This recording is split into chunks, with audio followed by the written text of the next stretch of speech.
Hi, I'm Cephalus, and I made a video about this a year ago, and you're still telling me it's not working. Well, it turns out I missed some things. So after going through all your comments and reflecting on some of my own mistakes, it's time to revisit your DAWless problems.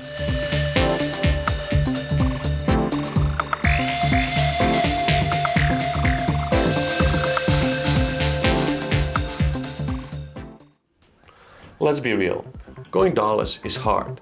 Not having the safety net and security of a computer, having to mangle all these machines, deal with MIDI routings, all these signals, boxes that don't want to talk to each other, it's not for the faint of heart. In the original video, link in the description, I covered some perennial issues such as kick and bass clashing and poor arrangement, but there's some others that I missed. So today I'm going to go through 8 issues as well as how I solved them. See you on the other side. Alright, let's get started. Number 1, the hard truth is you love gear, I love gear. As a result, we all suffer from gear acquisition syndrome, at least sometimes. I mean, look at this stuff. How did I get here? Well, as a matter of fact, this is not as bad as it looks. And let me tell you why.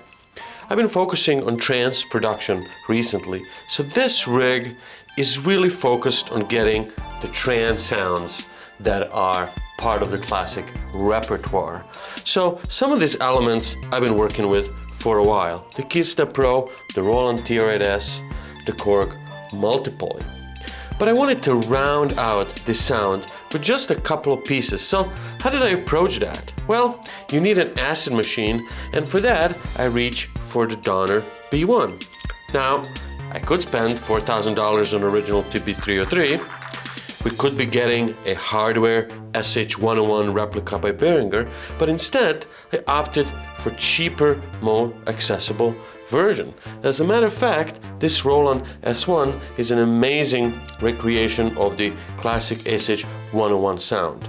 It has much smaller footprint, it's way cheaper, and it has some additional capabilities which actually save me from buying another gear, needing another effect pedal, for example, given both delay and reverb are in here. So rather than just saying, hey, don't buy more gear, right? Just use what you have. It's better to kind of do an audit.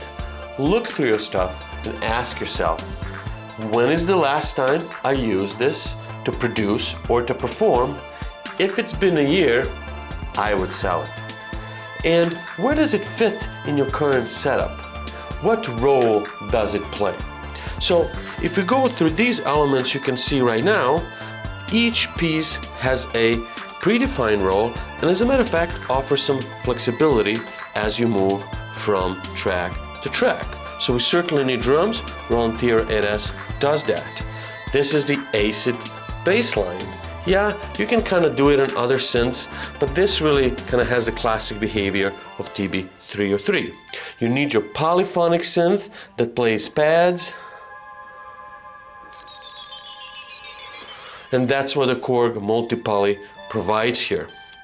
SH-101 can do a variety of jobs, including basses, including leads, and my most recent addition is this JT4000M. Now, the Super So sound, as most of you know, came from the Roland JP8000 released in the late 90s, and it's that sound that I was really after.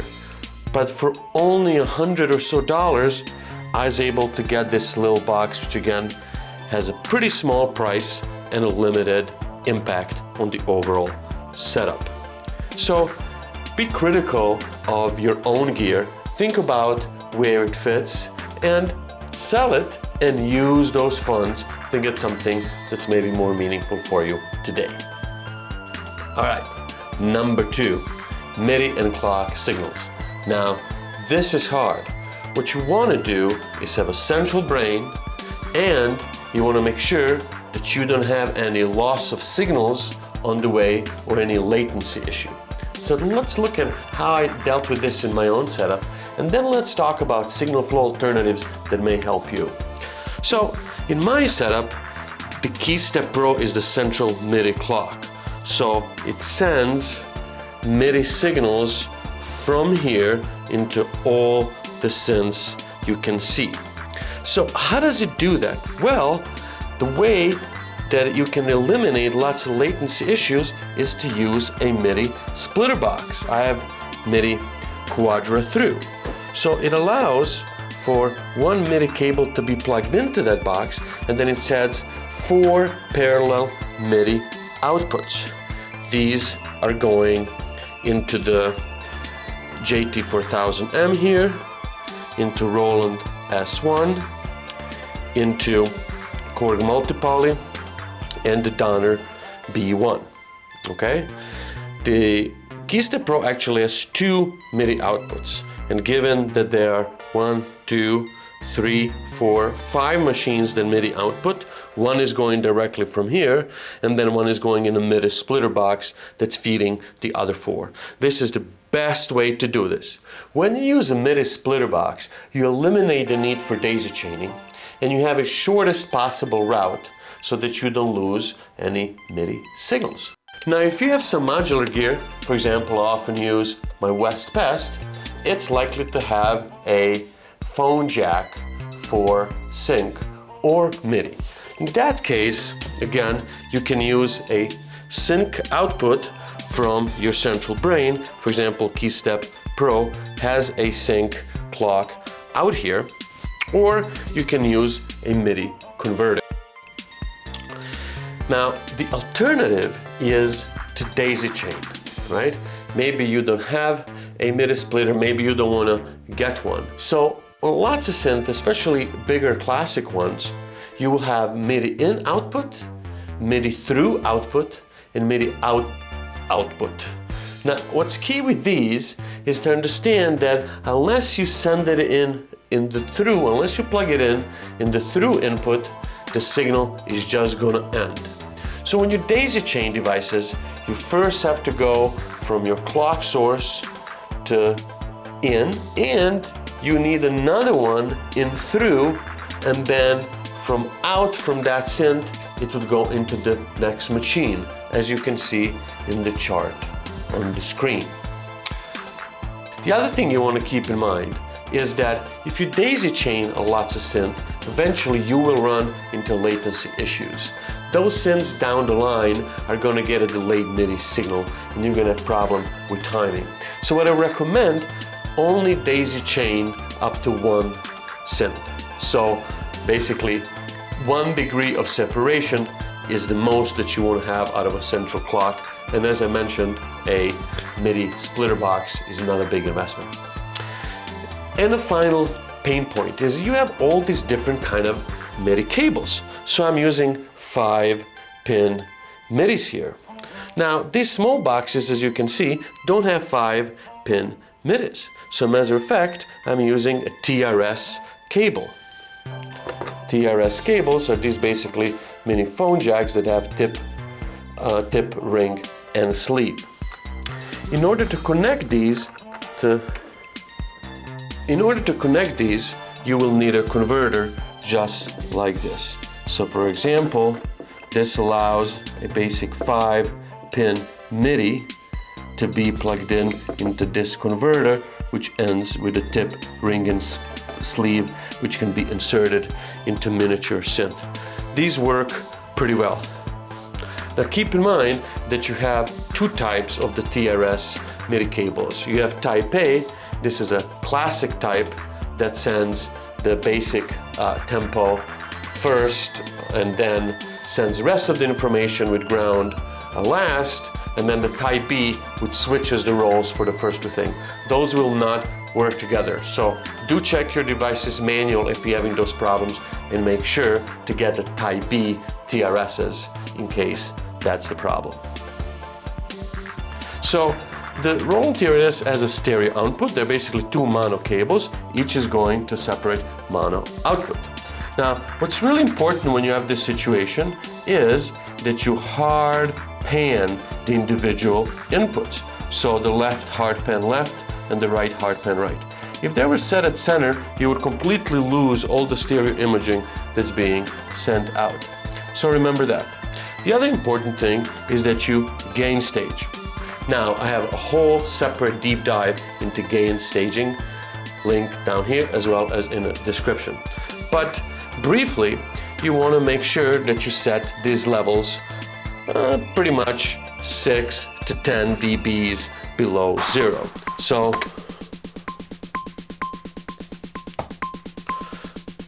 well, let's do it this way so we have the right tempo.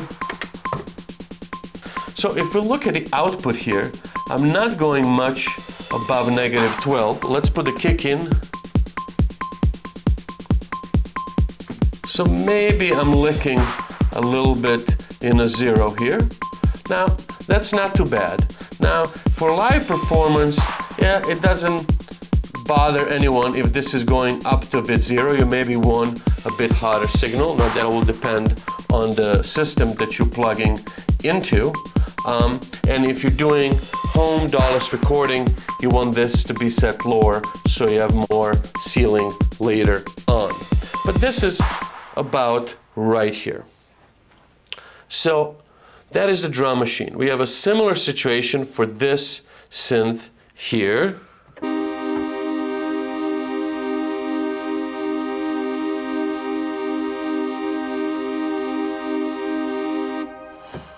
Okay.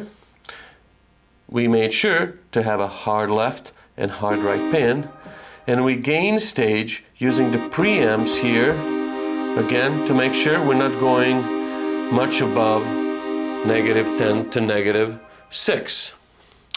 Moving on, we have Korg Multi. Now, this is a bit quieter pad. And again, it says a lower level here because it's further down in the mix. Okay? And finally, Roland S-1 from here.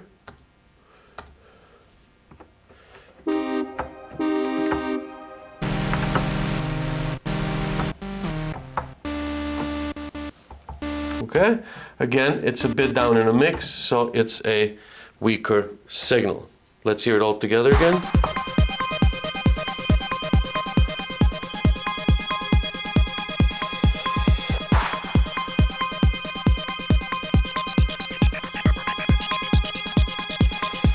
Bass.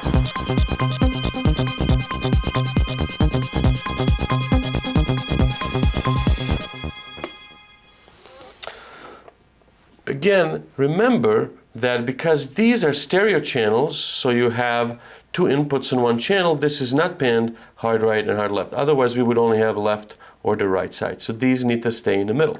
You'll notice also that my lows are turned down a little bit, just basically to emulate a high-pass filter, and so remove some of the mud that's likely to creep in when you have that many inputs.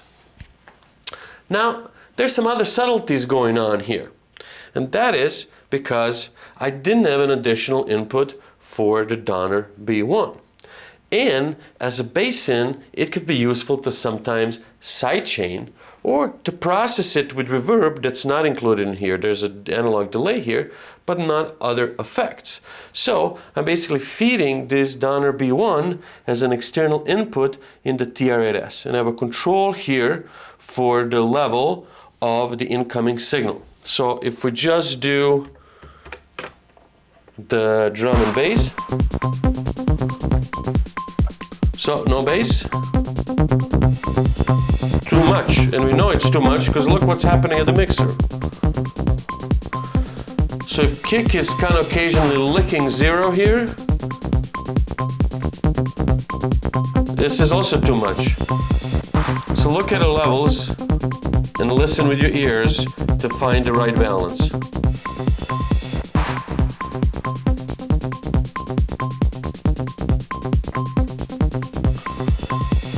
That sounds about right to me. Effects. What do we do with effects? You're likely to have a few pedals, just like I have.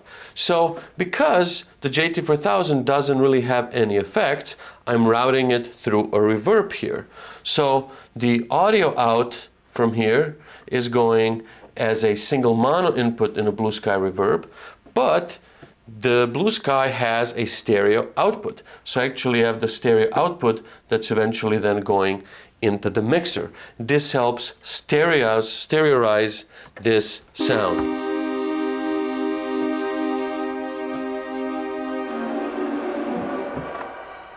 So you will hear that the sound is on both sides. Now, often you may have delay and reverb pedal. A key rule is to always go to delay first.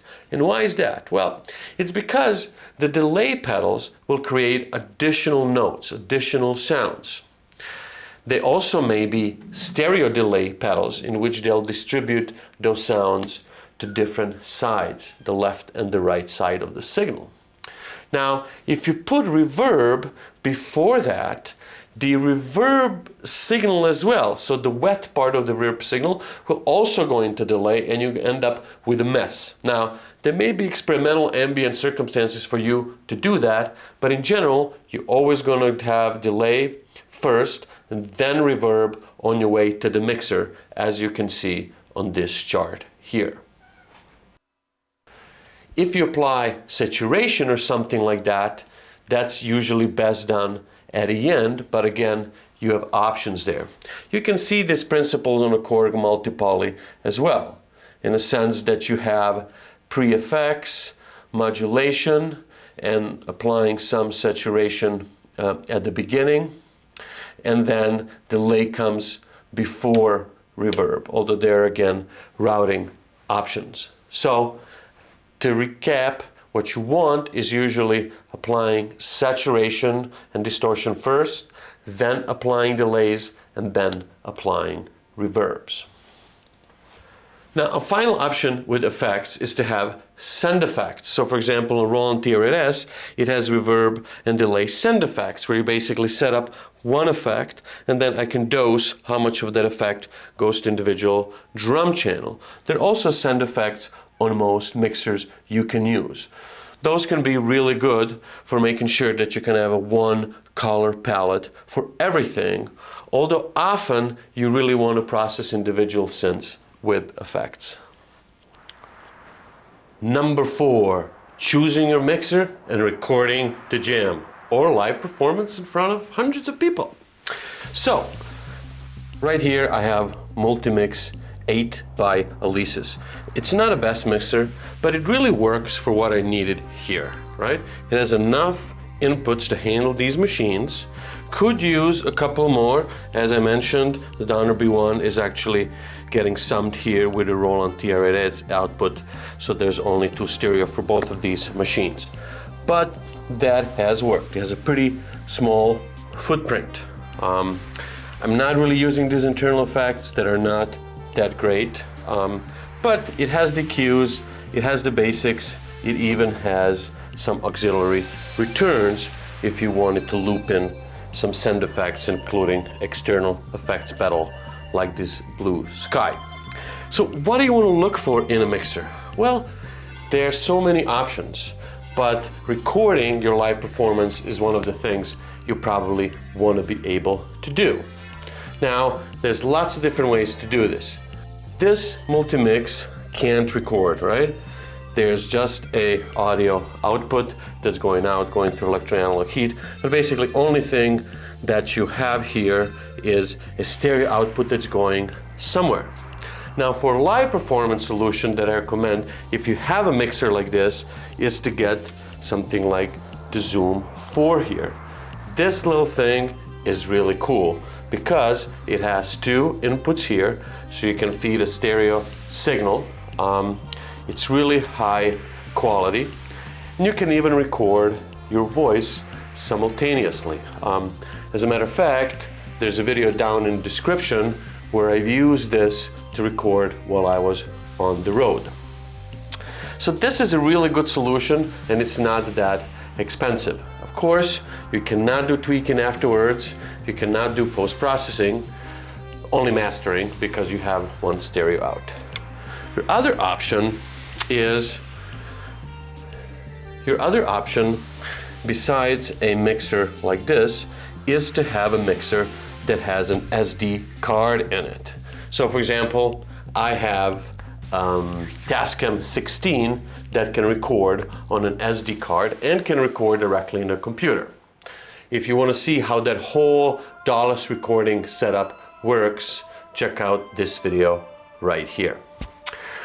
Other than that, there are other options. For example, you can have recording over USB. Even if you don't have SD card capability, maybe you just connect into the computer.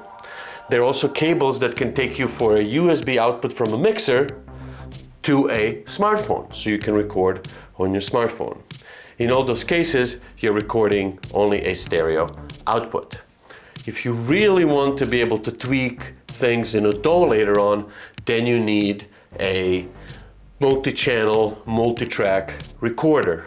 Zoom has some options for that as well, and a Tascam 12 and 16 will allow you to record all the different channels on an SD card, which you can throw in a DAW later.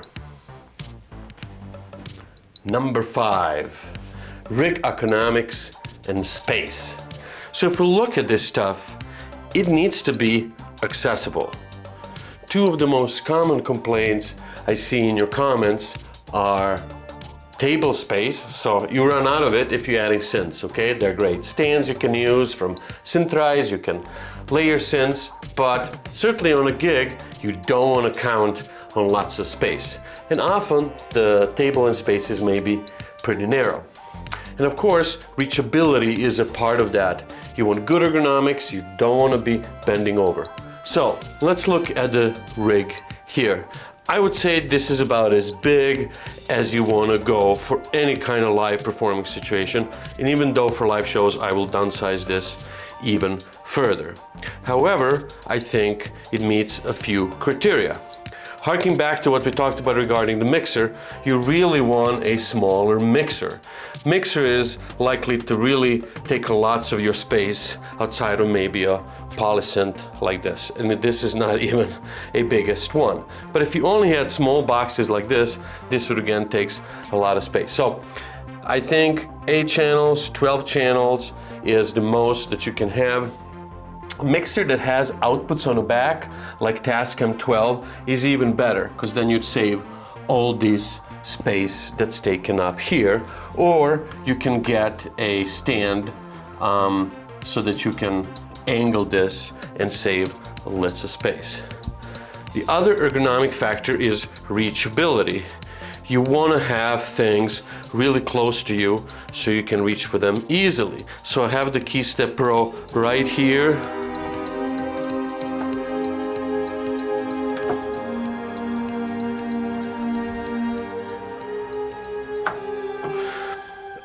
And I do most of the playing here and scene switching and so forth. I will also use this keyboard, my right hand, and that is really handy as well. And I use these controls a lot, I use these pads. Notice that I can just with simple turn of the body access this. I may use this delay and reverb, but not much for live performance.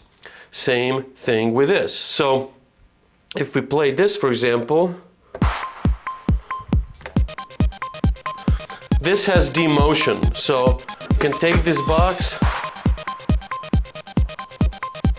do some panning, for example, by moving it. Again, this is really handy one arm thing. Drums here, lots of tweaking to be done. So all this is pretty accessible. I will often do live tweaking with the Donner B1, so that's right here.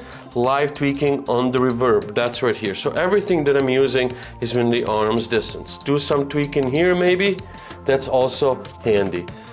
Do some tweaking here, that's handy. It requires only a little space. So consider this rig ergonomics. Put the stuff you use the most closest to you, other stuff farther away, and a smaller mixer. Number 6, live performance readiness. Now, one of the most frequent themes in your comments is how to get ready for the live gig. There are audio engineering issues here. How do you get your levels in such a level so when you get to the gig, you don't have to redo all of that? And then there's the macro arrangement issues. How do you deal with transitions? As a matter of fact, I have a live performance masterclass playlist link down in the description, that's going to take you and help you with a variety of issues that come with preparing for live performance. But well, let's look at these two aspects directly. So first is, how do you make a rig like this performance ready? To avoid that sound check, I think you should always have a sound check, but you want to set things up so you don't always have to spend lots of time on it at the venue. You can save your presets here, you can save your scenes and stuff, you can get your drum patterns ready. This doesn't have presets, right? But you may have a synth that requires the light tweaking, but that's fairly easy. There are even presets you can save on Blue Sky. But what do we do with the mixer? So let's say that I'm happy with this balance, right? Before the gig, you wanna mix this stuff and arrange these levels. So if I'm happy with this, I'm thinking about gain staging. So these are just drums. Okay, I'm looking pretty good.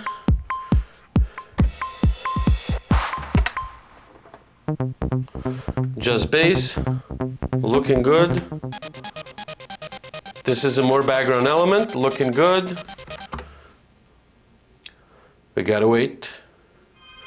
Background element, looking good. So let's say that I'm happy with this, and obviously, right, I've set this in these levels here, I've panned these appropriately, I maybe EQ'd a little bit, I set these preamp gains at the right level.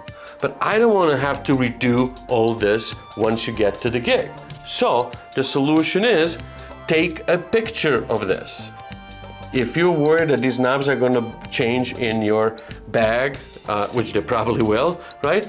Take a picture, and that way you can just quickly reset all these things. Of course, you even have mixers that have memory, so that you can kind of put these things out. But those are usually not the small, cheaper mixers. And practice that. Practice at home. Mess all this stuff up and see how long it takes you to kind of get it where you want it. Write yourself a little document and a little cheat sheet with steps that you need to do when you get there. The other issue is transitions. Now, I've made a video exactly what top 5 transitions for DAWless performance, link in the description. And I think there are some tips and tricks there that can get you a long way. So for example, we want to transition to different elements of the track. I have a little effect here in the snare roll.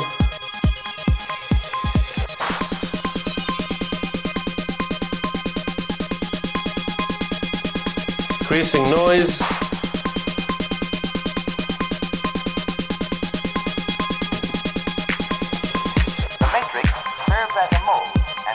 And we're onto the different part of the groove. Now, how do you deal with that between tracks? Okay, so one way that I often do that is when you create your scenes or whatever may be called in your groove box or your MIDI controllers, is to set up an intro-outro scene that can be the same scene with few sparse elements that basically allows you to switch between one track or another track. Or you can use long reverb or delay tails to allow you to switch between those parts or tracks and give you some time. Number 7, kick and bass frequency conflicts. Now, when you go DAWless, that's one of the most common issues. Now, there's different ways to deal with that. Side chaining, bass sound against the kick is probably the most common one, but usually you need to have a DAW to do that. Now, if you look at this rig, because I'm actually routing this bass synth through the Roland TR-8S, and this has a sidechain function, I could use that. But you probably can't. So how do you deal with that? I have a video down in the description that takes a deep dive about how to arrange and program kick and bass for DAWless rigs. But let's do just a quick take here. Let's kill everything except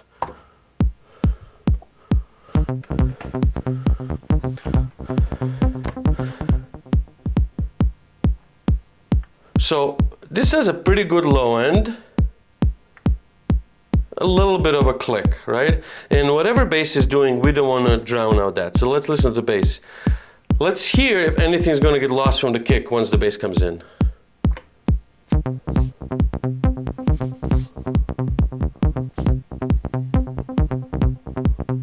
Sounds pretty good. The kick still comes through. Now, a lot of this comes down to the settings, the filter cutoff and the resonance. On this end, as well as on, let's say, classic Moog synths, the resonance reduces the bass. So, if we have no resonance, this is no bueno. Too much bass in the bass synth, it covers the kick every so often, it's a complete mess. Now, I don't want to increase the filter. Now, we get more high frequencies, but we still have the low end problem. So I want to emphasize or limit the lower frequency, but increasing resonance, we can basically EQ down some of the lowest frequency, but retaining the character of the bass. Now, as I do this move, listen to how the kick comes through again.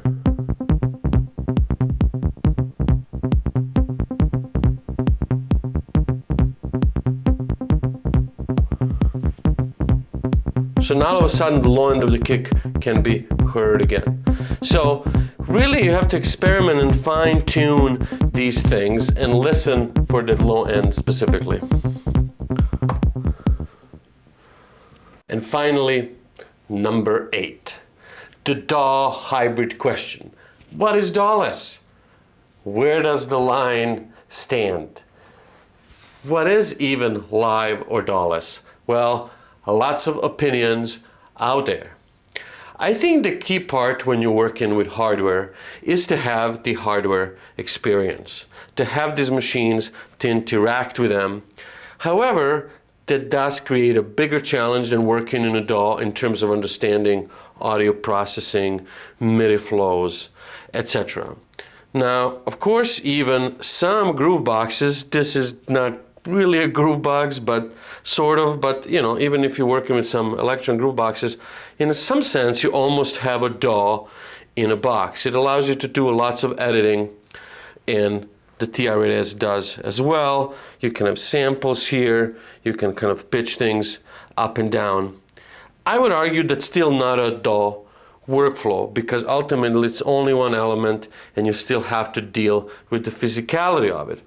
Of course, if you want to record on a multi-track recorder for post-processing in a DAW, that's great. If you really want professional sounding result, you will have to finish this stuff in a DAW. It's just very unlikely you're going to set all these levels perfectly at the time of your jam or performance. So it does pay to have a multi-track mixer that can record via USB or an SD card for later processing if you really want professional results. However, my opinion is for most uses, you just have that 2-channel stereo out that in a live situation you can record on something like a Zoom recorder that I showed you, and something that you can at least master, which is pretty much what I do with all the DAWless tracks. I will record them DAWless like this, and I will take then the stereo output and I'll master it in a professional software like, for example, Ozone. I hope this was helpful. As you can see, it's not clear where the DAWless end and DAW type production begins. As I mentioned, I prefer to just master my stereo output from the DAWless rig. But of course, in terms of more full DAWless recording, a multi-track that you can further adjust can also work. What are your thoughts? Please put them down in the comments.